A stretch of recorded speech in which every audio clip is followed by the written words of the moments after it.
मुल्क में साफ़ इंडियालवी ॾींहं जे मौक़े ते सखर यूनियन ऑफ जर्नलिस्ट जे सॾ ते प्रेस क्लब आॾो साफ़िन जो एहतजाज नारेबाज़ी।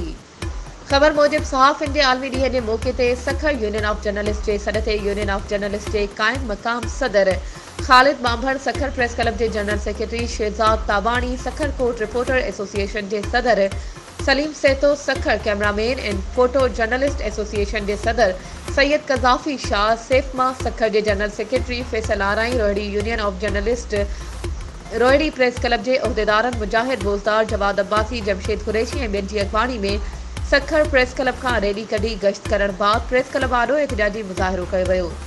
मुज़ाहिरीन खे हथनि में बैनर प्ले कार्ड खयल हुआ। मुज़ाहिरीन सहाफ़िन जे हक़नि लाइ सख़्त नारेबाज़ी करे रहिया हुआ। उन मौक़े ते एहतजाज जी अॻवानी कंदड़नि ख़िताब कंदे चयो त हर दौर में सहाफ़िन सां ज़ुल्म कयो पियो वञे।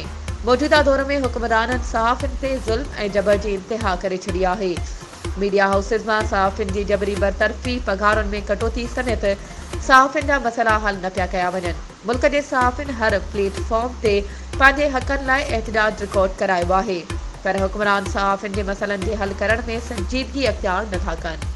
वधीक ख़बरुनि ऐं अपडेट्स जे लाइ असांजे चैनल खे सब्सक्राइब कयो ऐं हा, बेल आइकन खे प्रेस करणु न विसारिजो त जीअं असांजी हर नई अचण वारी वीडियो तव्हां ताईं पहुची सघे।